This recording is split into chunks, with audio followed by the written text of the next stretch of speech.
다윗의 아들 솔로몬의 왕위가 견고하여 가며 그의 하나님 여호와께서 그와 함께 하사 심히 창대하게 하시니라.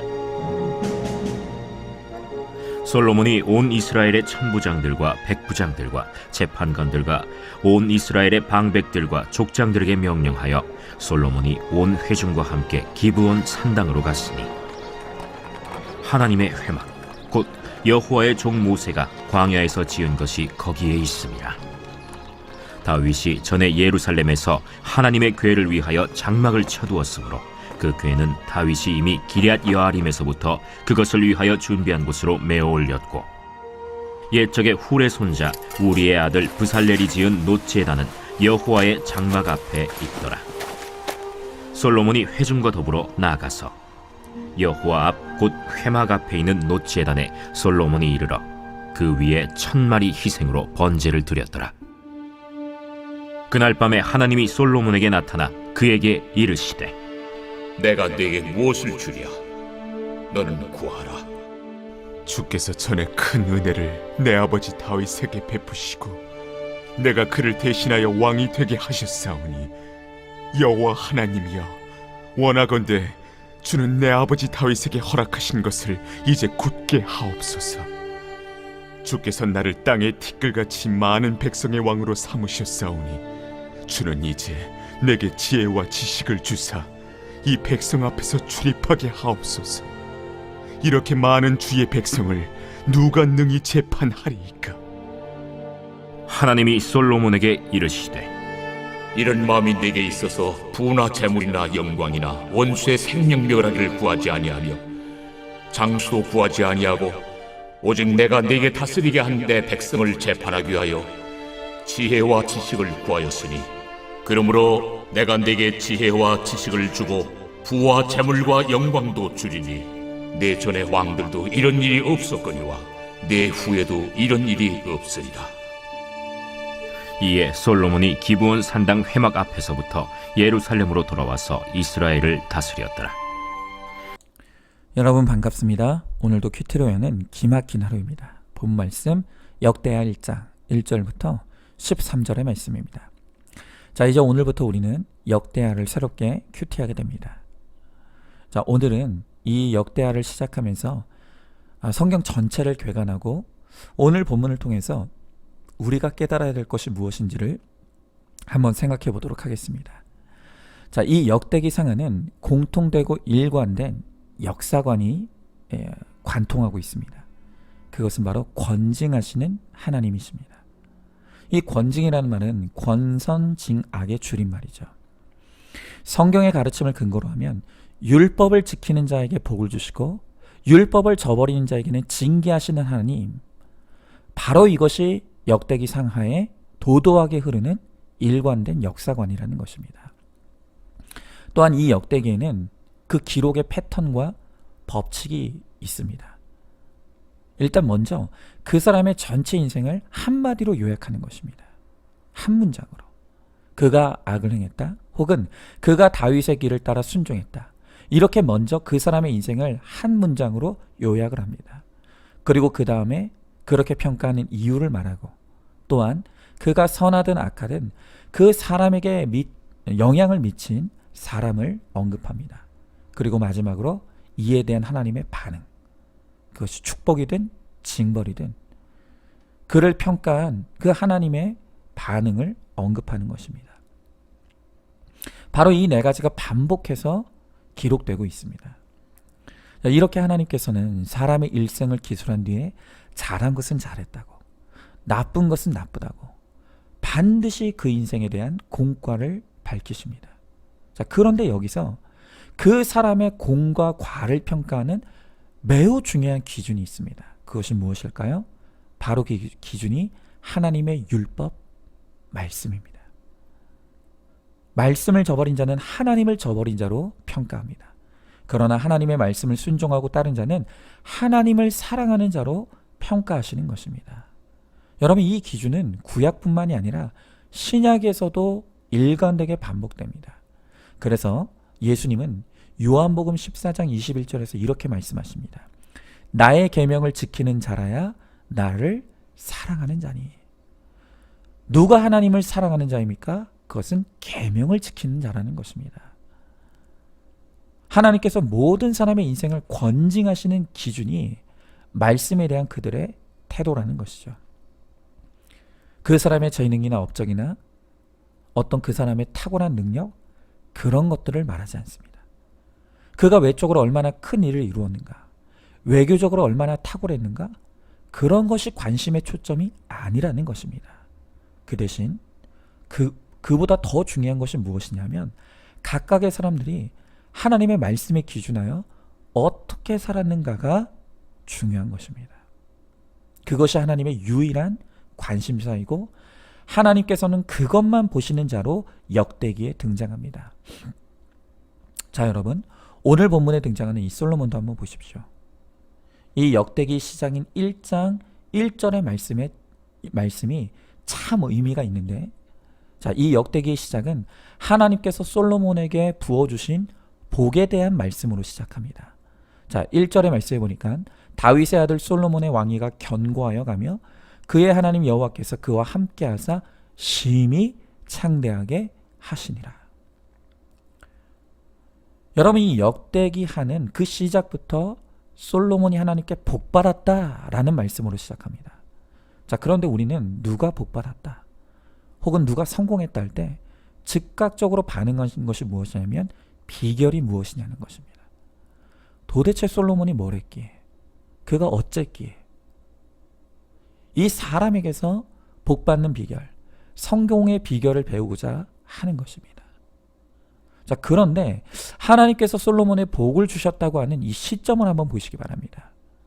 자, 이 시점은 솔로몬이 막 왕위에 오른 때입니다. 다시 말하면 그가 하나님을 위해 한 일이 아무것도 없었다는 것입니다. 여러분, 솔로몬 인생의 가장 큰 업적을 뽑는다면 이 성전 건축이겠죠. 그런데 사실 그것도 아버지 다윗이 설계도에서부터 모든 성전 건축에 필요한 재료까지 모든 것을 다 준비해 두었습니다. 자, 그런데 지금 이 시점은 그 성전 건축을 시작도 안 한 때라는 것입니다. 자, 그러면 아무것도 안 했는데 왜 복을 주셨느냐? 그냥 딱 하나.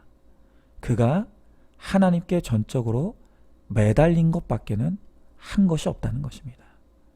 그가 한 일이라고는 하나님께 매달린 것밖에 없다는 것입니다.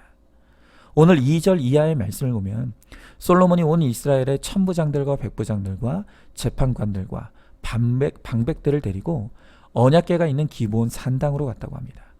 그리고 그곳에서 1000번째의 예물을 드리며 하나님께 예배합니다. 자, 그런데 그날 밤 하나님께서 솔로몬에게 나타나셔서 그에게 묻기를 내가 내게 무엇을 주랴? 구하라고 하십니다. 그러자 이 솔로몬이 구한 것이 무엇입니까? 그것은 전에 아버지 다윗에게 베풀어 주셨던 큰 은혜를 구합니다. 더 구체적으로는 이 백성을 재판할 수 있는 지혜와 지식을 구하는 것입니다. 그런데 하나님이 이 솔로몬의 마음과 생각을 기특하게 보시고 그것을 크게 기뻐하셨습니다. 그러면서 그가 구한 지혜와 지식뿐만이 아니라 부와 재물과 영광도 주었다고 합니다.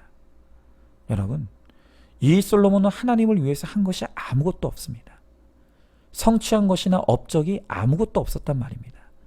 그러나 그의 마음의 중심의 순수함과 깨끗함을 하나님이 그렇게 귀히 보시고 기뻐하셨습니다.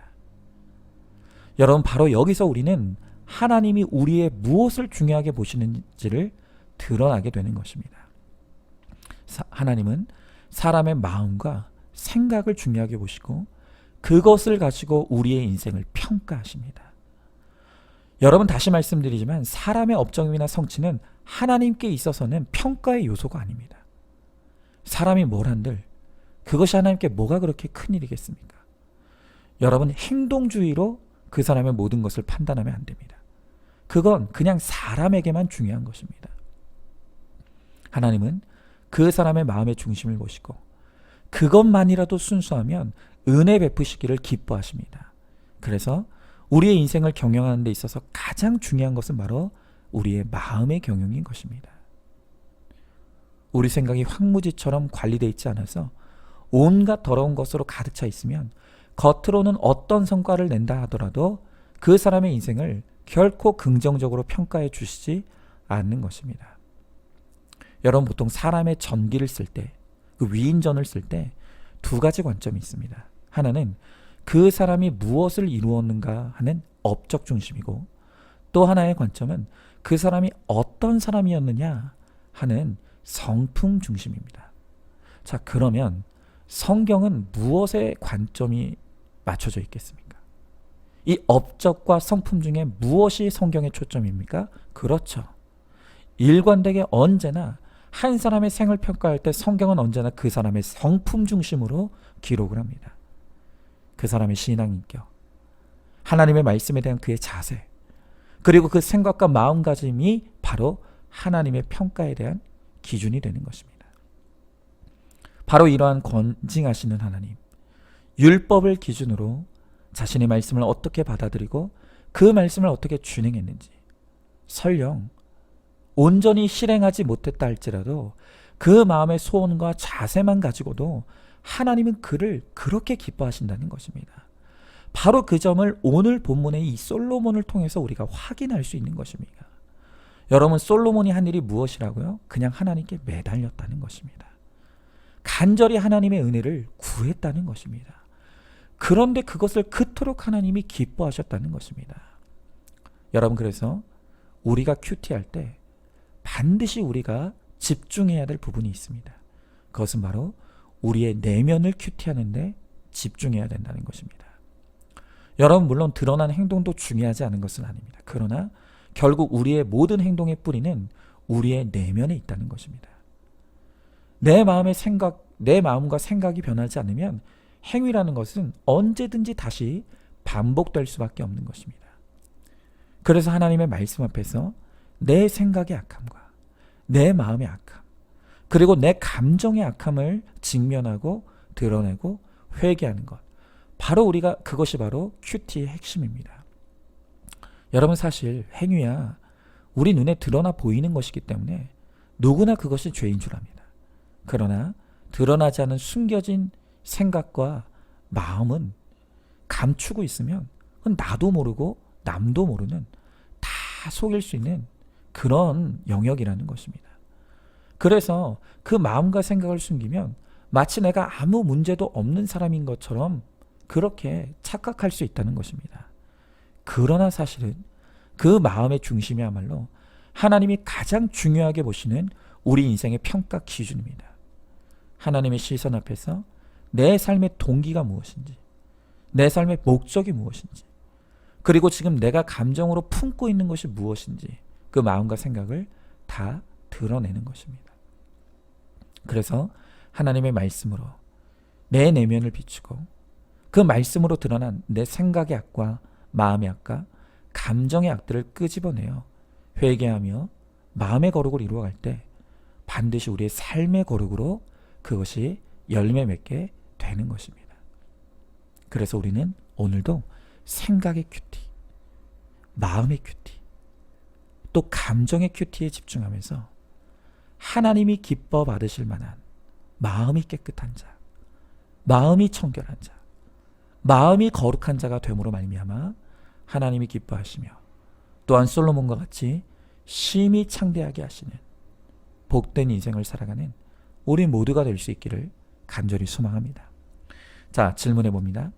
만약 하나님께서 오늘 내 삶을 평가한다면 나는 어떻게 정의될 것 같습니까? 나의 선악의 기준이 무엇입니까? 여전히 나는 사람의 시선만 두려워하면서 드러나는 행위에만 집착하고 있지는 않습니까? 마음의 중심을 보시는 하나님의 말씀 앞에서 나의 생각과 마음과 감정의 악을 드러내고 또 회개함으로 우리의 삶의 거룩을 이루어 가시기를 바랍니다. 마음이 거룩한 자를 심히 창대하게 하실 것입니다. 자, 오늘도 4월 8일 보석상자입니다. 배고픈 사람은 남의 배고픔을 돌아볼 겨를이 없습니다. 내가 사랑으로 배불러야 다른 사람의 배고픔도 돌아보게 됩니다. 이웃을 내 몸같이 사랑하려면 내 몸에 대한 하나님의 사랑을 뼈저리게 느껴야 하고 그 사랑이 내게 채워져야 음욕과 미움을 물리칠 수 있습니다. 아멘. 오늘도 큐티로 기막힌 하루를 살아내는 하늘가족 공동체 우리 모든 성도님 되시기를 주님의 이름으로 축복합니다.